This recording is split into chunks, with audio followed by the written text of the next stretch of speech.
Odofupa me makwa ba edeba Adom TV dwumadi a ya to ne din kranhye semre so me am te dwumadi ho chia me edi am jeso ene Apostle Dr. Anita Kotego mamedi kan emisa ase ho te sei na me nsere otwedi ampon se onto supa enwu abrabo so na abrabo enye krabehe abrabo aye buye no ya na ye nyina pese ye binya nimdie na amaya tumpon na ma eni agye.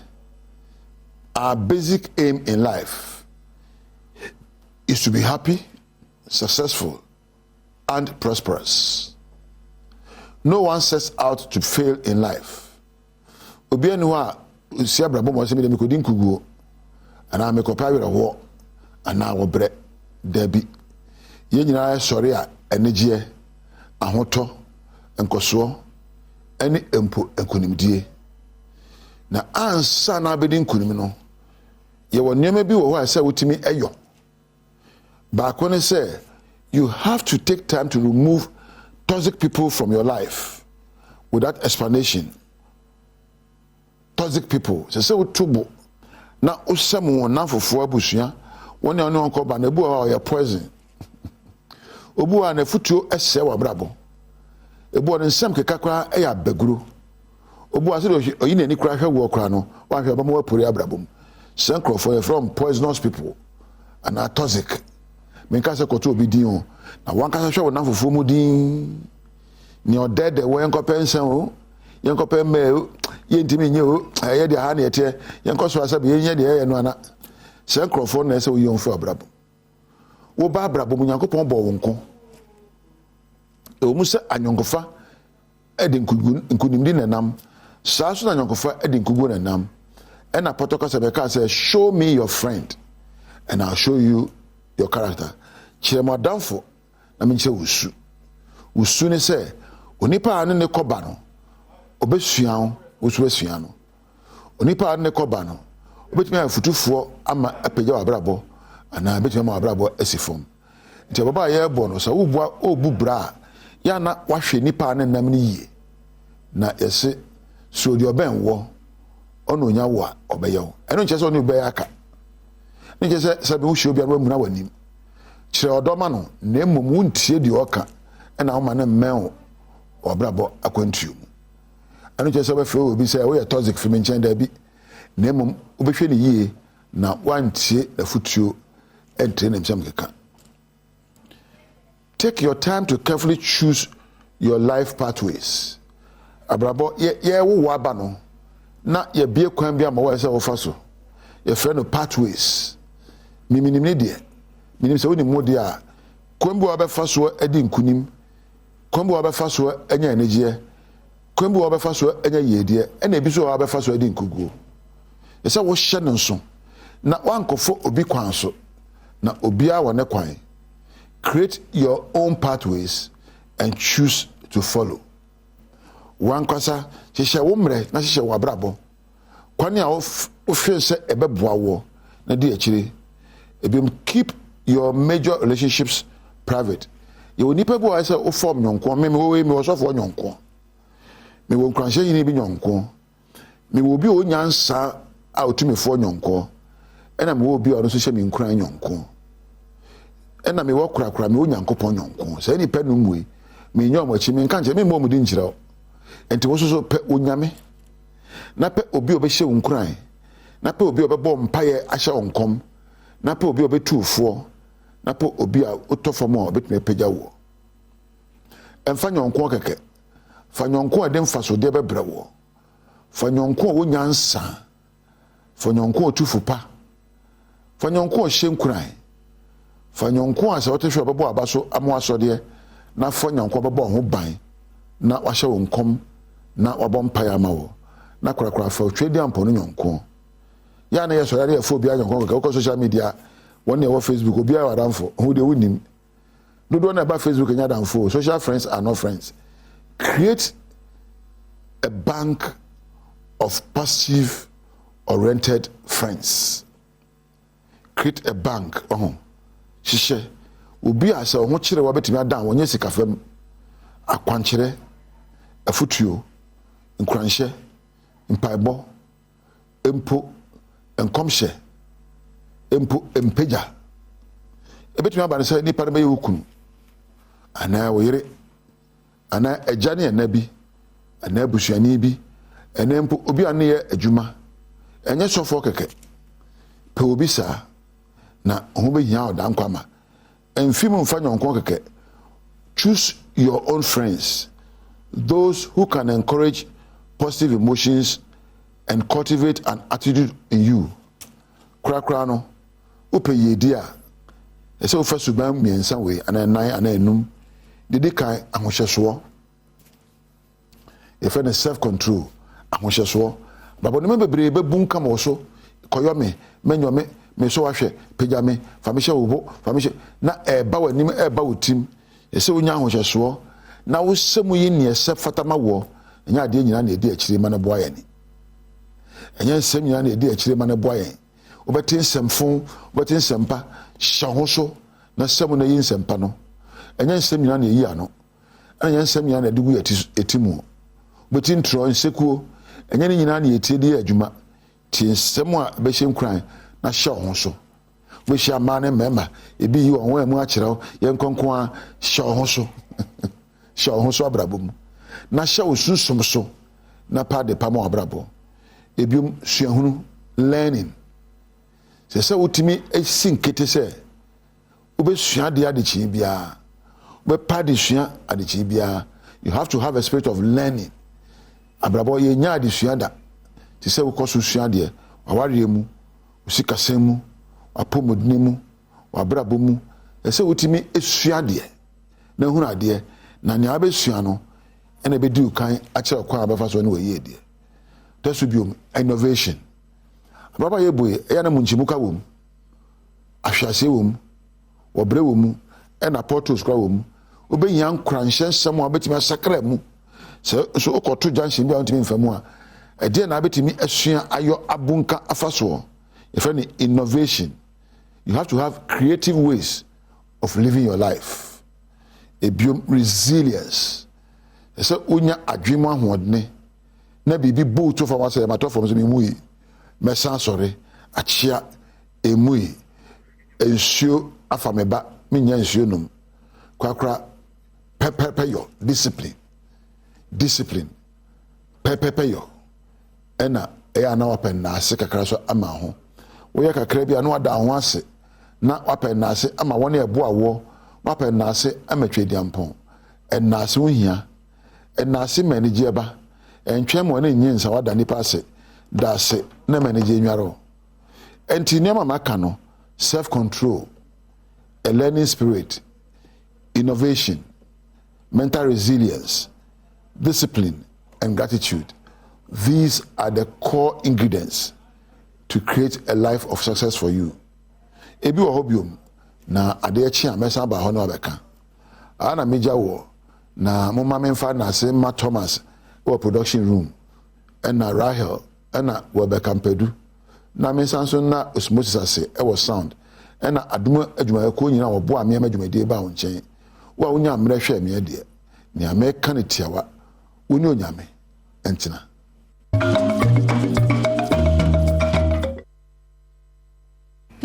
Memo akwa Badwam TV Badwam so yedanita ekotegwa asinkranhye nsem a odibia no edema ye ma yasade nwom so ehyenkran ede amaw de edu so no Badwam kase nsem no do so ne etodwa mu bi ya wo betini transport fare na betodwa se March 7th wormu betum akwa ho mu nchemu aduasa ye de ho nsem no ebebro ma akwa wo yeso a ye wa homeji abosome miensa ye pribia ma mema no na bosome miensa no yenya ne ba bosome nsia ho ene nsem bi na no pay me de bro Adom TV Badwam kase o share me live on Facebook/Adom TV Go TV channel 119 DSTV 280 o call YouTube search Adom TV 2 medidi afia amankwa tamaklo afia ni DMT said nsem ni chiremu ankasa etie Transport operators nkabom ko ne Concerned Drivers Association aka wo ho abomu senyame ya doma ma bosumi ye wom da toso enso eda ya woda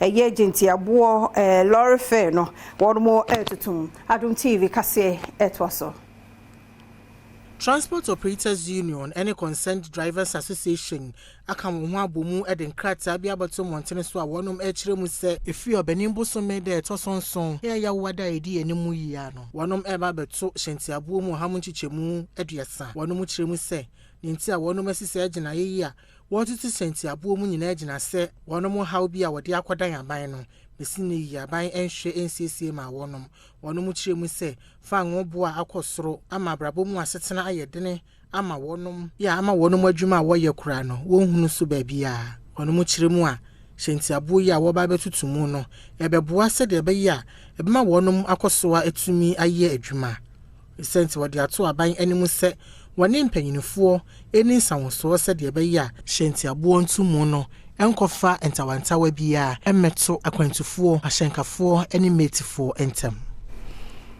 wade bill akokoto emrahye film na ni nyina gina so ba kwa wo yeso a ya wa homaji abosome miensa na neidie womo stress nkebe ya yemfa mema nso enka ho ye paternity leave no bi na afi no mpokura no 3 months ni so yemfa ebi enka ho a womo bobo ho mpanifo ahodo ene wona ka bi womo nyina do won ho agimo sankomodie mu a Adom TV kase etwaso but that's leave extension is ohia because nya maame bia no okọ awodo a onya ne baby, so that is one.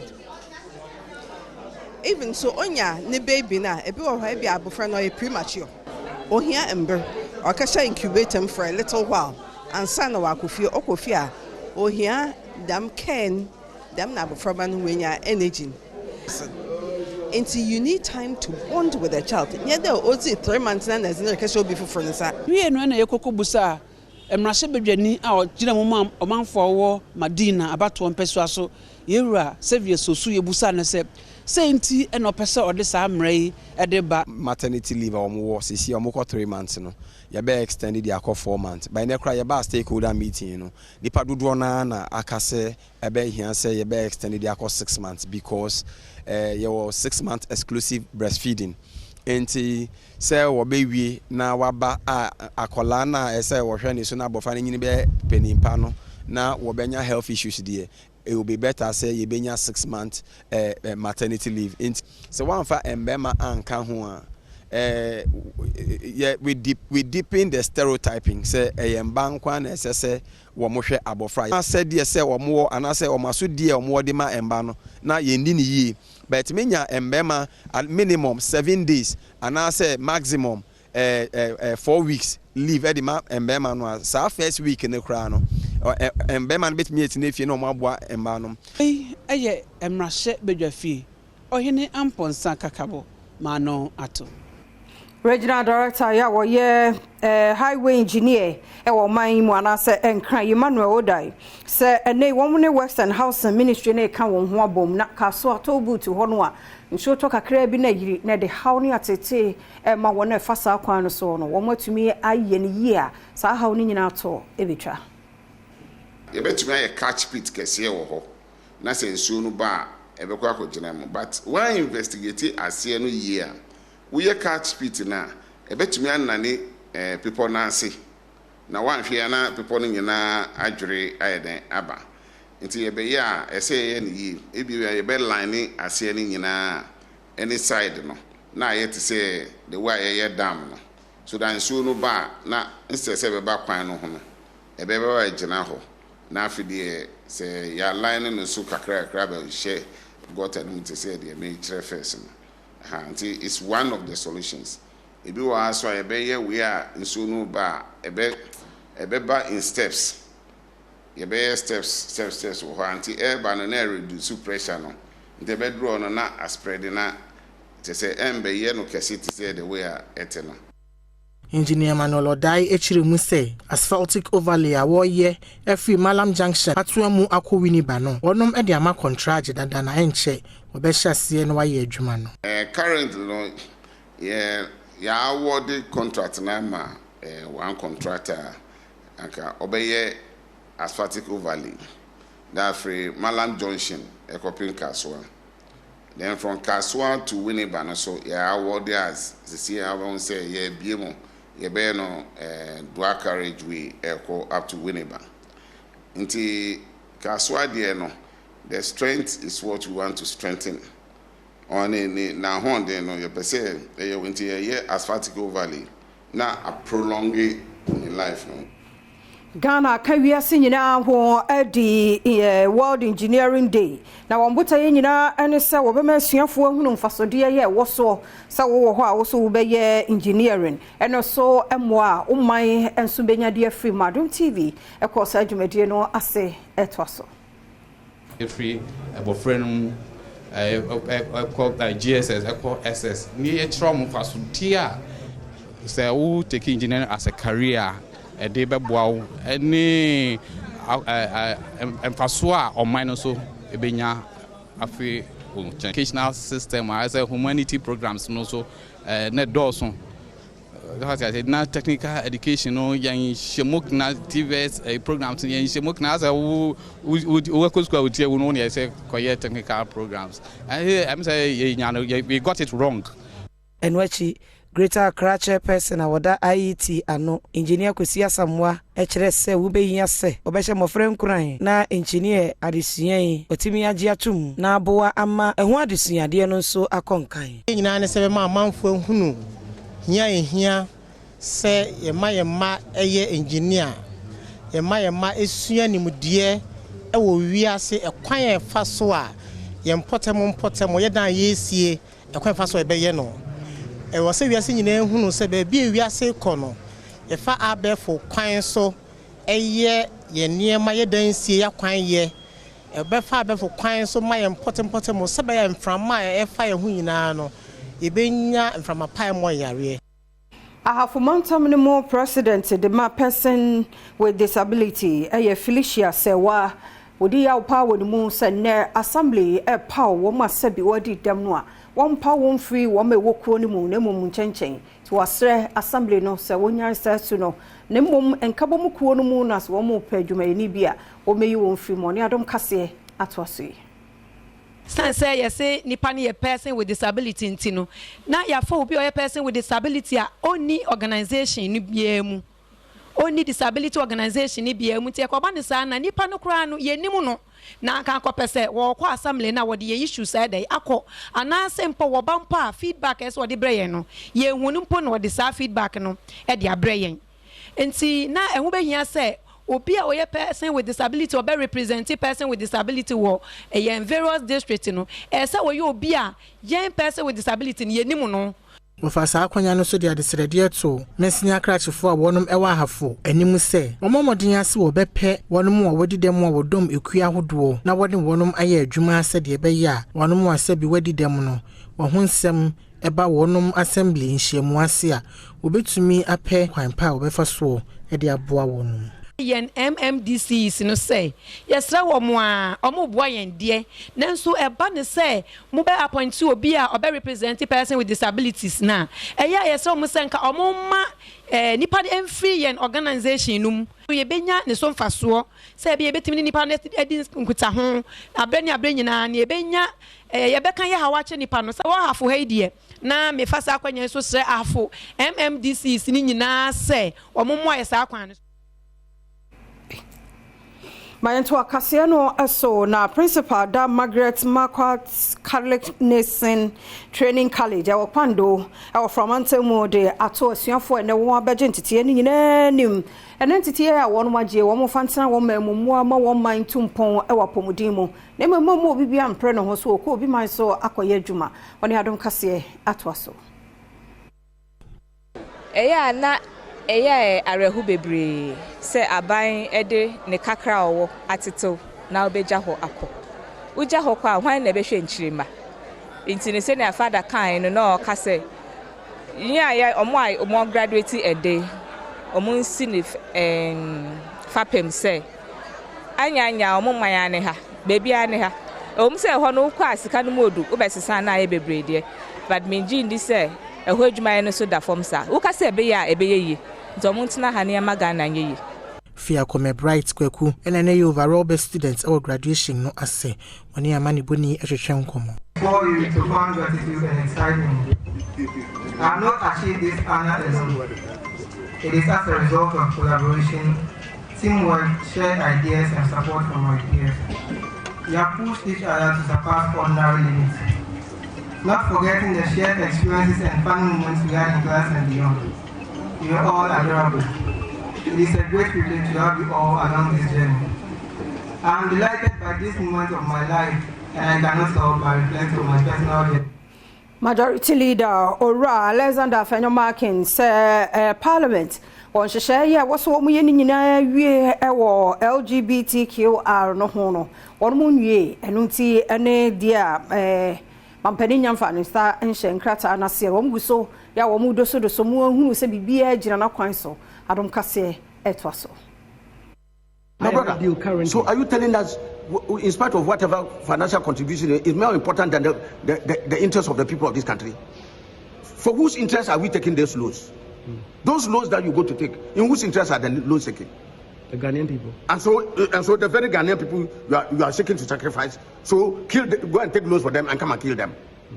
Is there any purpose for even taking the loans in the first place? Are we saying that as a sovereign nation, we cannot stand on our feet and demand what is right and proper? And be able to even say that at the risk of any external support, we will never sacrifice our interests. And wachi, Rashibeja phobia, and some of software, who might gonna seek a sense of a kind, or no any dream, as we didn't seem see yet also. The President has spoken severally about the need for us to live beyond aid. And I am disappointed that we do not see this as an opportunity to galvanize the collective strength of our citizens and sympathizers to show that we can indeed live beyond aid, especially when that aid is tied to a way of life that is alien to us as a people. Ghanaians have always been a proud people. The former president, John Dramani Mahama, and the candidate for the NDC has spoken. And he has made his position clear. Are you saying that when he comes to power, he will need foreign aid? He's aware of the implications, but he has juxtaposed the harm that this will cause us vis-a-vis the income or the wealth that we are going to get from foreign aid. And that's how we have to look at it. That's the perspective in which we have to look at it. It's so shameful, and I'm very sad. Mabinyo so na Adom TV, Badwam kase na hana bema kwan na no pay ani die media sie. Meda wase umre no wadaje a wode share yen se wunyam pie di akoso na hwe yen wo pie nso a hwe yen wo Facebook/Adom TV a wo benya ya na se YouTube ye bana de bonkrata ne online stories no ye de ato aso media fia amankwa tamaklo meda se me mo kwa babiem Adom TV Badwam na o hye no wo afei e wo bie wo fidie no ye de nchia kese e na ma oni ade awrade asenso ama okra no nipadua se ne Rade kenkan na dofo no so akan wo aka ho bie. Yeda mo asepa Ghana month na mu ene ewei. Nti minim se wa ho fade obi bia wo ye bia no kakra som. Ye hunu sampa wo ye Ghana ni ampa. Yeda ase papa se wo free a share live on Facebook/Adom TV ana YouTube Adom TV too. Udru ba bia wo kona ye Go TV na wo a hwehwe 119 ana se DSTV 280 Meda Savida Bonwe Kente Foase o Madaroma and my FFF Fejina Haya and remember me Auntie Comfort Mrs. Antida Con utimuse Sadame Benoa who peja me she na chie ni o se me ho aye fe Meda Auntie Comfort me sure se be bre wo ho a o munya me physical nkom be ka kire me hunu ni nyina ate ni nyina eda mo se eye Savida Bonwe Kente Fo and o mo dress ye kama fe sa na nati wanso so se de nko a na o mind de wo wani fache sa no watie obejeje so abato okokora won krawo tinana so ano pay me chia wo ina na adwo apna mind de make se o she free tinana na me fa kra ensi aba me mo ache mo akwa aba na nati wa so de wo na ni ukodwa ben so kai sa na tie so ba wa ye aduane abrewa mu a na wadada no try menya sa the person me kai Obaba mi o. Obaba mo. O se bra no aye aduane wa. Obaba. Baba wi ara. Baba wi na ojina. Obaba. Me baba mi so Ghana month ya share so de enye na ada ne tro. Ghana month and beyond. Ya share so de enye na ada ne tro. Mr. Obabam say What's the be what see this is what my number with three kabai. Mr. Oh me na ma change driver hini kra. Na say hey mama the money you ma na afia wa hi na say afia let's go to baby am go show. Na di gina ha wa. Ya che obi a o Ghana man no yi nyoma bi afifiri mu kakra ka dey so for ko acho say the season na we kwada ketu osisi oya Ghana man tie go back to you no and then nipa bi na be fra from ma say bi bidru no nyoma bebre wo a anke mpe ho kra nkofo abroni aduru ya ye nu bra na ya hahan na ankasa betima solve a lot of problems their mind na mum adufudi pen ya ni bra na enim ho hwiti no ya frem Edi adru a onu ma kare na nka oni ase prunso sa na bia ate kopre no etrado no ya frem asai kofa ya refoforo kura bro adru a onu ma oyam atim se de nkwa na ebetima ma oyam bibia ya frem asai Iti yanko back to your roots no because ya yira kwan the anima na say ya mahogany ya hye ade no ne awusu si asof kwache ya awusu si ya ne awusu si ya say we edi Wala kacho si ya ni hentiani nunum ne ayi kakaduro ne ayi ya de shebetese edi do abem edi Ghana man dem mamu ya be kaya no edi na ba ko bi fie pa anse no bedi no Quintia, Suisa, a formuisa, a cacadro, precase, a de pepe, one morning in a good sabacum. A dear ope. No, we had the Yakwas or we are at several phones and would dear air. No, was I Jan who I could say tam. Ghana man, no more baby one man, and not an Cosi says now, I'm better with us and not a Yamasma de Brennan. Ni din komo bebre Ghana man no ye kwotisi yankase ye fie kura keke ura obi hall in the bedroom it's a description of the family ura obi in the hall and in the bedroom oba ni brezia na ma be ma no source wa ha ni shoe da ha if you are disorganized ura be bi omudi ahoho oba so ye ohu a ahobia no ma oba osibe fem osibe fem if you see na nkasa a problem e be na ya nkasa see be ma she boxer shorts for almost be 2 weeks no sesano o man so show be city what that so e almost 3 months the best shit no what that so e 3 months also obi ama me che me enko na me there's no problem hey one way so gu be shit Johnson na si for koba ni na o ja be shit no why yenko na de bi e be say yes settle for me ma ase de e ye mo Why? Mister, as we are celebrating this month, yansa encourage you. Ni yanka kasa no. Dagani kasa yanka ofie, fra kasa yanka ofie, asante kasa yanka ofie. Very important. The way they say phone crazy mu da ben. And now our phone me no papa ni oba ni okunu obi akuta ni phone obi aye be 25 minutes oba dam fa na be ma da fa obi atita obi aso siri eya semo obi adru no sa ni ti yen ameko nyina ni adaji it wo ba fie no e ho na ababu se yae na ene die me se e ko sen me ho meti o me ko me se me sisi me ko obi ka se me chemere ho kaka enkola no kra me hu se adepa me be ni o se na chie ne ya na wo pe bibie obi an ka hwi enu aso osmosis wo na ware kra nche no akofa fo no na ile zafa fo no mo dampa ba ko so chairman what's up there so hey enu se wa etisen na obi ado obi ss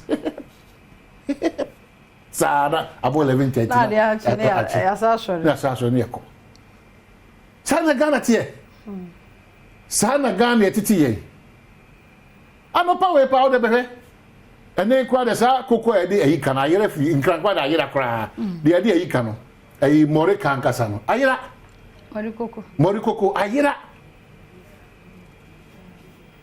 mori koko na ayira free system nim kra even ayi koko no kra na ayo ne koko ayira se adan makonko ayira on te pepre nom ne sa de tase adwene ye bibia ne nya adwene pemre awia na meka